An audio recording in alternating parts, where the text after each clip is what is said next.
Thank you, Jay. Appreciate that. If you could raise your hand, we'll bring a mic your way for questions.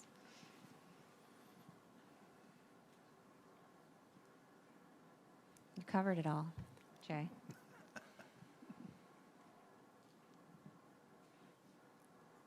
Back in the back. Jay, right here. Hey, good to see you. Good to see you. You said we hope to be a source of inspiration when we arrive in Maui this January. Are you committed that the Century will happen in Kapalua? Absolutely. But I think at this point, there's so many unknowns. And we want to be respectful of the challenges. We want to help be a part of the revitalization. There are a lot of considerations. We're committed, if we're allowed to, if we're invited, if we're embraced, given all that needs to be accomplished, we will be there 100%. But I think at this point right now, that's outside of our hands. Our focus is on, what can we do with and through Max, with and through great people like Mark Rolfing, with and through the governor, to continue to lean into what our players, from Colin to Xander, I think John captured it very well last week. The PGA Tour, when moments like this happen, this is when we're at our best. And so we don't have the answer to that right now, but we want to do everything we can to make certain that that's a moment for the people of Maui that is entirely helpful and inspiring.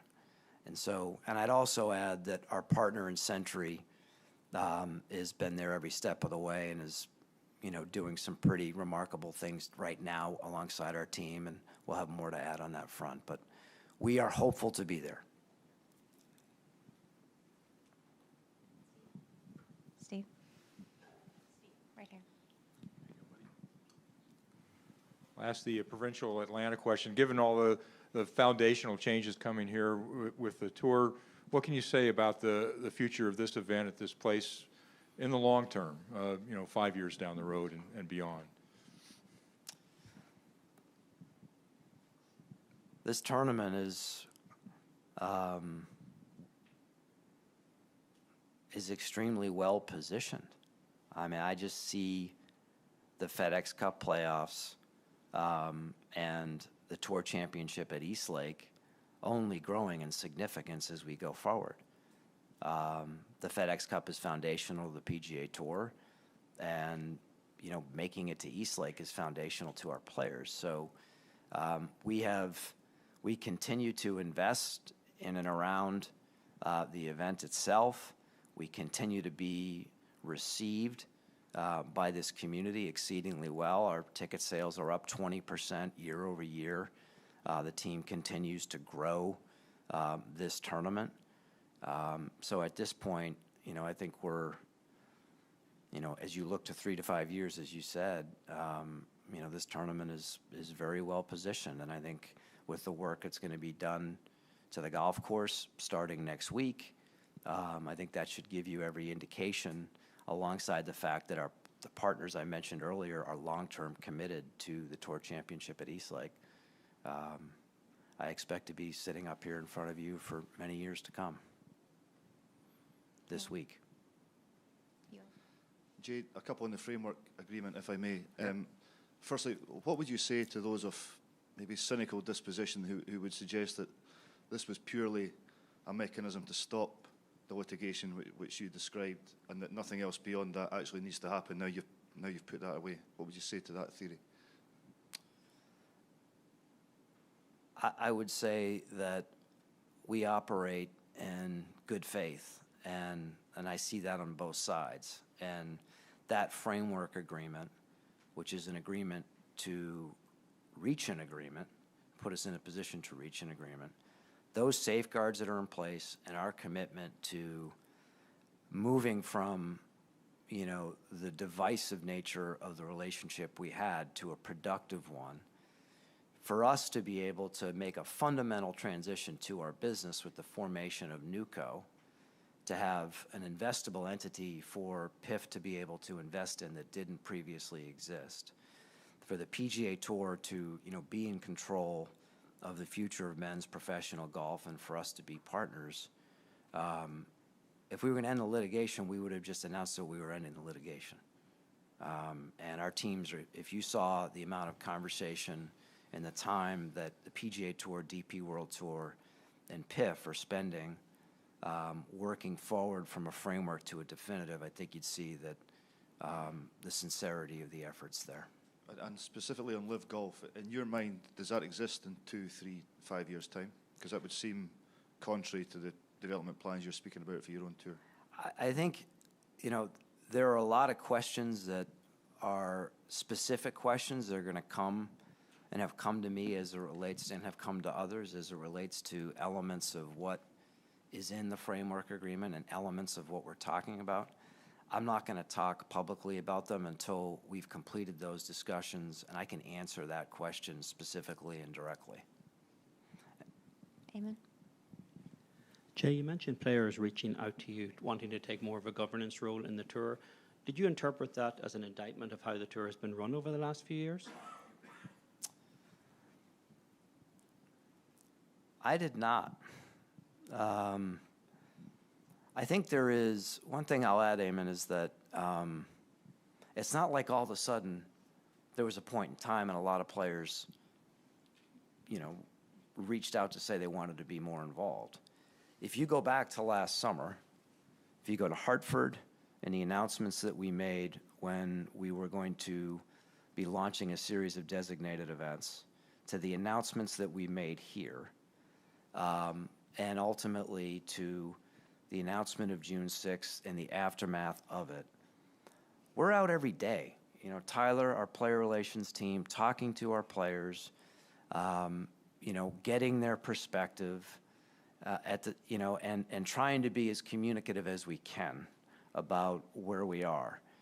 And I look at this as not an indictment, but a very positive message. And, for us to be in a place where our players want to be more involved. Candidly, we've hired an advisor for our player directors.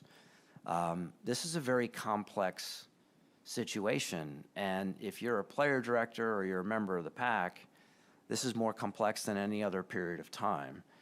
And I feel like we've listened, we've responded, and now we have the right people, the right process in place for us to be able to move forward and determine that future. But I look at it as a positive and something that I and we embrace and quickly embrace. It's a living, breathing thing, week in, week out, being out here, seeing over many years and all the different, things we've had to tackle with the schedule or other changes to tournament regulations. The last couple of years have been very positive because there are more and more players actively engaged every day in thinking about the PGA Tour. It's an association of professional golfers and how to make it better. So like Jay said, I feel that every day in player dining and on the range and when we see players. I think that's probably one of the most positive outcomes of the last couple of years.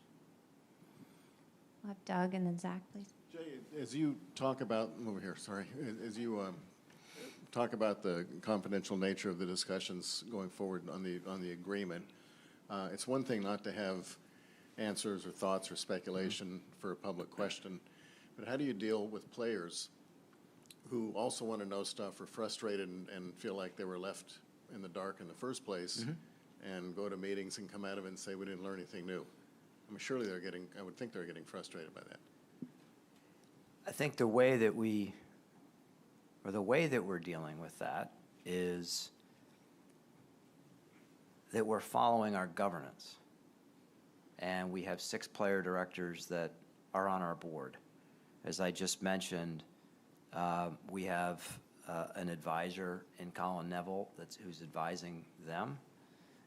We have an investment bank in Allen and Company. We've had the opportunity to, as Tyler just mentioned, really going back to June 6th, to have individual conversations, to have a 2.5-hour player meeting at the Travelers Championship, to have a player meeting in Memphis, to having so many one-on-one conversations where we're talking about the process that we have, the transparency that we're going to be providing, as would always be the case with our player directors, and letting them know that this is standard. Like anytime you talk to, a leader of any other organization, once you get to this position, it's pretty standard that, there isn't a lot that you're going to be able to share, but we continue to reinforce the fact that the framework agreement is ultimately the path that we're on, and when we're able to share more information, we will. But it's also, I think they also understand that with the governance we have in place, we're not going to be able to, it's our job to put forward the best possible construct with PIF for the future. And we're going to take that back to our board, and ultimately they're going to decide whether, we're going to move forward with it. I think players have a comfort level that ultimately that's, that process is one, that's a process that they're getting more comfortable with now that they understand it. A quick follow from your perch. How would you gauge the mood of the players from June 6th to now, and if it's changed, what and why has it changed? I think you'd have to ask the players that, but for me specifically, first of all, the players are focused on the FedEx Cup playoffs and the Tour Championship, and I have, from my conversations and from the great work that our team has done, I think if I were to succinctly put it, and this is the way Jack Nicklaus put it to me, the proof is in the pudding. And so I think players are now saying, okay, I understand what we're trying to accomplish and why we've taken this step. I understand that, the confidential nature of what we're dealing with and how you plan to handle that within the governance. And at this point, I think players are focused on their play, and they know, as we move forward, and certainly as we move towards the end of the year, there's a responsibility and expectation from them towards me and the team that, we're going to be in a position to communicate a positive outcome for the PGA Tour. Zach? Hey, Jay, Zach Klein from Channel 2 here in Atlanta. Good morning. I'm just curious to get your take on what happened with Max and Chris over the weekend. Obviously, your sport, there's not a constant cheer like in other professional sports, and the advent of technologies and live gambling, the unruly fan can cause an immediate reaction and disadvantage. What's your concern level on that, and are there any steps you guys can do to kind of curb this going down the road?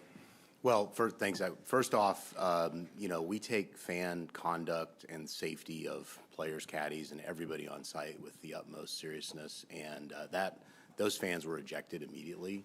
To zoom out on a wider context to that, we've long faced the balance of what is most special in golf is that every fan can have a front row seat. It's unique among sports, and the environment we put out at a PGA Tour event, we believe is best in class. So you balance that with the fun, and that's long been an issue out here really since the beginning of the PGA Tour. We have a robust and comprehensive fan code of conduct.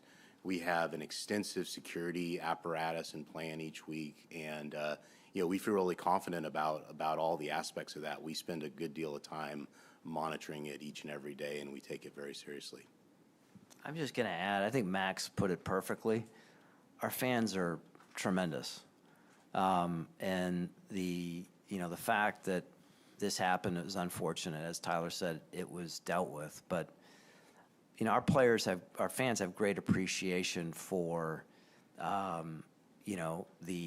the integrity of the competition, they're respectful of our players, and we have seen that continue to be the case, and expect that to continue to be the case. We have tremendous fans that have tremendous respect for what these players need to do in order to provide and present the tremendous performances they do. Bob? Hey, Jay, just two things separate. One, I wanted to follow up on Hawaii real quick. Okay. Is there a need to have a backup plan, like looking for another golf course, perhaps on a different island, just in case, or are you not to that point yet? All of our efforts are on, and all of our attention is to try and get back to Kapalua, and to try and be as close to what we've been in the past. To your point, you know, if it looks like that's not a possibility, then we'll go to Plan B. I want to be clear, there's no indication that we won't be back there. We're just trying to be respectful. And as far as the negotiations on the framework agreement, can you quantify where they're at? Is it just at the beginning? Are you far along? You know, any recent talks? Yeah, quantifying is always an interesting thing when you're talking about a negotiation. There are frequent talks. Tyler and Ron Price, who did a tremendous job in my absence, are leading conversations with the team from PIF.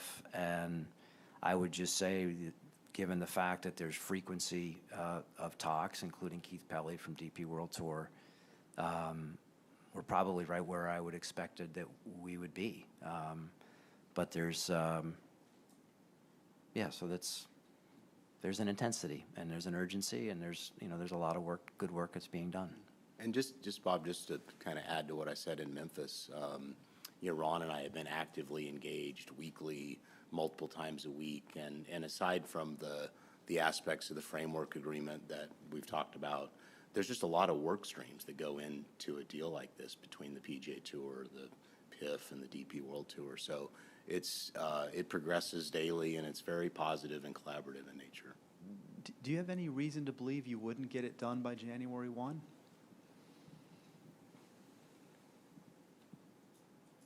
We're confident that we're going to reach a positive outcome for the PGA Tour. And as it relates to reason not to believe or believe, at this point, given what Tyler just outlined and what I said, no, I don't have any reason to think that we won't be successful. Eamon? I'm sorry, I didn't see you with the mic. Please, go ahead. Hey, Jay. David Ramsey with Front Office Sports. I think there's a lot of anticipation that 25 might be the big year with a lot of changes with players coming back. Is there any scenario you can envision where banned players could come back to the tour in 2024 if they wanted to and if they took the necessary steps to come back? I appreciate your question, and as I just said earlier, these are the kind of topics and discussions that we're having right now with PIF. So to be able to project what's going to happen, I don't have an answer today, and when we complete our discussions, we'll have an answer for that question. So that's a non-answer, but that's my position. Evan, go ahead.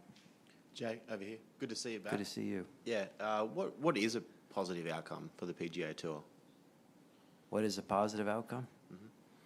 It's what I said earlier. It's, if you just go back to the nature of the agreement that we struck, the framework agreement, it is the PGA Tour partnering with PIF, having PIF be a minority investor in NewCo, with the PGA Tour with full board governance and operational control of the tour and ultimately the men's professional game moving forward.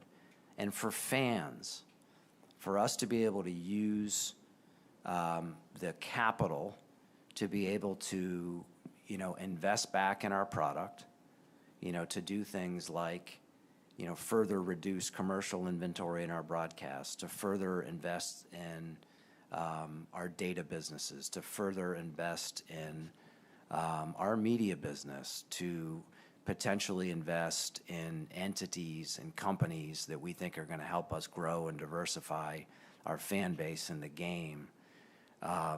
You know, we're not an organization that has the capital to invest, and so to be able to be in that position and do that productively and constructively for the tour and our players, but also for the game, I think, you know, the decision that or the thing that I'm thinking about is, you know, you get the question about 25, but it's also, you know, where are you going to be in 10 or 15 years? And the sport of golf and the PGA Tour are in a really strong position, thanks to our players. I mean, the work that was done coming out of COVID, you know, what's happened, everything I've outlined here before. And, you know, we wake up every day saying, how can we get stronger relative to other sports? How can we get more young people around the world into our game? We have a responsibility to do that, in addition to making this the strongest tour it can possibly be, and I think it allows us to do both. And so that to me is a successful outcome. Amen. Jay, with all due respect to your privacy, are you able to provide an update on your health? And also, do you intend to follow up as Ron Price and Jimmy Dunn did and testify before the Senate? I appreciate the question about my health, Eamon. I would put it this way. I have never felt better mentally and physically than I feel right now. And obviously I had to take some steps to go from where I was to this position. But I'm a work in progress. And so I'm working on the things that I've learned that are going to help me in my life and help me in this role. And that's something, like it is out here for our players, that's something I have to work on every single day. That's how I feel, but more importantly, you know, my doctors, my wife and girls ultimately, you know, that's how they feel about, you know, about how I'm doing. And they are my arbiters. But I really do. I feel as strong as I felt in a long, long time. And I feel inspired and ready to go from the position we're in ultimately to generate a really positive outcome for the PGA Tour. And I came back ready to do that alongside my peers and our players. And but I'm thankful that I had the opportunity to step away and really assess where I was and put myself on the path that's going to allow me to do that. And your second question was, bear with me here. Testimony. Yeah, first of all, I think Ron and Jimmy they answered the call quickly. They went up there. They answered all the questions that were asked of them. We've provided all the information that's been requested of us. While I was on leave, I was asked if I would testify, and I immediately said yes. My dates didn't work, which is why Jimmy and Ron testified. So I feel like they've answered all the questions, but to your point, the PGA Tour will continue to comply with the requests that come our way, and if there's a request of me to be there, then I will be there. Steve? Yeah, Jay, what you know of the changes coming to the course here, what do you think? And had the tour at all suggested that they needed to alter the course a little bit here? Yeah, so we are very excited about the changes, and just to talk about them briefly, it's really a renovation off of the original Donald Ross layout and style going back to 1949. There's aerial photography that the club has acquired. They're working with Andrew Green, and we're excited about it because you're going to see the classic features of the course restored. Bunker location, style, some of the green angles and so forth changed, and little aesthetic details. There's some shifting of holes in some places, and so in that regard, it's just going to continue to be a classic venue that we can contest our season-ending championship on. A side benefit of all that is new infrastructure, ability to drive the best agronomic conditions here in Atlanta for our season-ending event. So we're really excited about it, and the club's got a lot of work ahead here the next year, and our team's very integrated in that across our rules officials and other experts and so forth. So it should be a great year to come here. Well, had the tour expressed this, there was a need to do this? Yeah, you know, the no is the short answer in the short term, but, you know, every PGA Tour venue has to continue to invest in itself, and it's a natural evolution. Part of it is the growing infrastructure of tournaments, you know, outside the ropes, but inside the ropes, agronomy, the changing way that we take care of the turf grass and so forth. So that's a natural cadence that occurs at all of our venues. Colonial Country Club for the Charles Schwab Invitational is under a full renovation right now. So we're used to that, and it's something that is generally planned out years and years in advance. It's been a conversation we've been having here at Eastlake for many years. Dylan? Jay, back here. How would you characterize this season for you personally, and how you've handled, I guess, what are probably unprecedented circumstances? I'll leave that up to you. To me, when I assess my own performance, I usually don't do it in points in time. And ultimately, I think we're sitting here in August, and yes, we're competing for the FedEx Cup. And I'm determined to put the PGA Tour in the best possible place by the time we get to the end of the year. And as I said earlier, I see it. And I'm certain that's where we're going to end up. And I fully acknowledge that this hasn't been an easy road. And I fully acknowledge for that matter, that there are some things that are the basis for your question. But ultimately, I really do feel very strongly about the result we're going to have. And more importantly, you look at, this year, so we were sitting here a year ago, and if you had told me that we'd be in a position where these incredible stories would have developed, these remarkable performances, and there's so many of them I can't even, I don't want to start naming them because then I'm not going to be naming another player that had a remarkable year. But what's most important through this all is that the PGA Tour has gotten stronger. I mentioned all the data earlier, and the fabric of competition, the meritocracy of the PGA Tour, that feeling that our fans have when they're watching our tournaments come to conclusion, in addition to our players and the support we have. It's not me. The model itself continues to progress and grow. And that's the broader team effort, and that's what I'm focusing on and making certain that we continue. And just to take a bit of a left turn then. Okay. The DP World Tour's new schedule was just released, and there are some significant changes. Yes. I'm curious how you think those fit in with the PGA Tour schedule.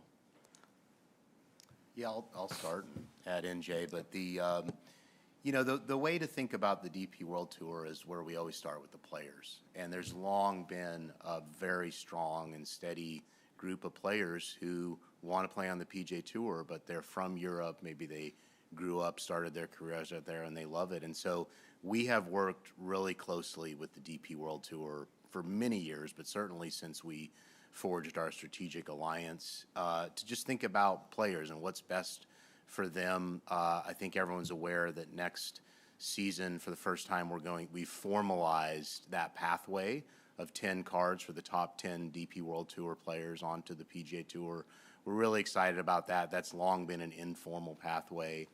And so, the next piece was the schedule, the bringing the Genesis Scottish Open onto the PGA Tour calendar as a co-sanctioned event was, the most obvious thing. That's been a great couple of years in a row we've had there, where for many years PGA Tour members have played there the week before the Open. And so their latest schedule announcement is something that we've been collaborating together on and thinking about how to best allow movement between the two tours we're excited about it. As you know, many of the top players, certainly those who have made it to the BMW Championship and then here to the Tour Championship, they have the ability to now craft their own schedule in the fall. There's great FedEx Cup fall events that they love to play in, and they will continue to support those.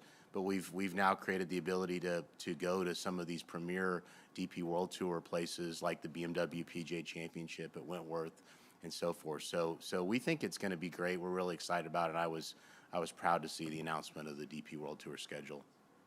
And I'll just add that based on the nature of our partnership with the DP World Tour and the fact that I serve on the DP World Tour board, the amount of dialogue and conversation and candidly our commitment to the DP World Tour, I think, is reflected in that schedule. And we got a lot of people at the PGA Tour that are working alongside Keith and his team, and I'm in contact with Keith as much as I am with anybody else in the golf world, and proud of what's been accomplished there. Time for just a couple more. Doug? Tyler, I don't know if you have a particular work stream on the FedEx Cup, but have you done any projections on the 50 who made it to Memphis, getting in all the signature events? What kind of a advantage they would have over the rest of the field as it relates to being guaranteed more spots with more FedEx Cup points, et cetera? Yeah, we have, Doug, and that's something that actually was a key focal point going back to the beginning of this year when we were looking about what ultimately now has been revealed as the schedule. You had the 8 signature events. They occur as part of a wider cadence of big events with the Players' Championship, the majors. There's 31 weeks leading into the 3 playoffs. And we spent a lot of energy with our data analytics team building a predictive model to look at what could happen and what would happen. And to Jay's point about meritocracy earlier, there were 2 things that were really important to us. And one was that we kept focus on the balance between those that retain their card, the retention rate of the top 50 and the top 125 versus the new players. And then also related to that was how many new players got their cards. So those, we built I shouldn't say I built, our team built a comprehensive model that looked at that. And, we see that in the future, based on that model, the retention rate of the top 50 is very, very similar to what it's always been. I think on average it's about 64%. So in other words, 38% of the players each year would be new in the top 50 from year to year. And there were on average in all those models over 70 additional players that ended up playing in the signature events beyond the top 50. So we think we found a great model between all of those pieces of the puzzle, including the FedEx Cup point system, to keep that meritocracy and that pipeline of new players strong out here on tour.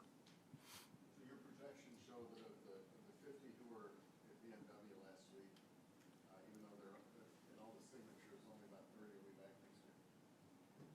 Yeah, about 64% on average retain their card, and that's very similar if you look historically to changes every year, of course. Okay, we'll wrap it up with Eamon and Rex, please. Jay, you mentioned earlier that the board is going to decide whether or not this Saudi investment is a positive, or do you have an alternative investment if the board says it's not the outcome they want? Well, right now, Eamon, my focus is on the negotiations with PIF, and that's where all my energy and attention is.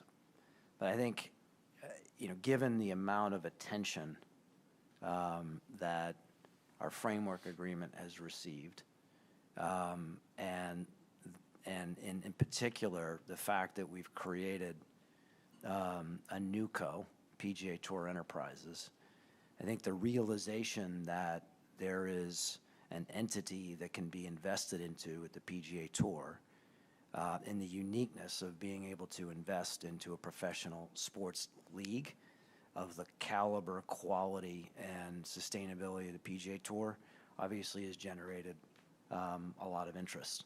But in terms of alternatives, right now, the sole conversation that we're having is the conversation we're having, with PIF. Last one, Rex. Tyler, this is probably for you. Is there any update on the model local rule since the comment period ended? And can you envision a time when they would play one golf ball at PGA Tour events and another golf ball at some of the majors?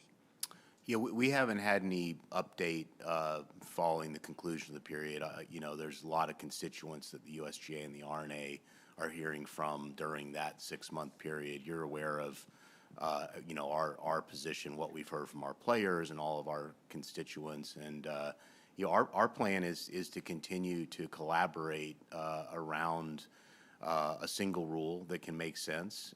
It's what we've done really since 2003.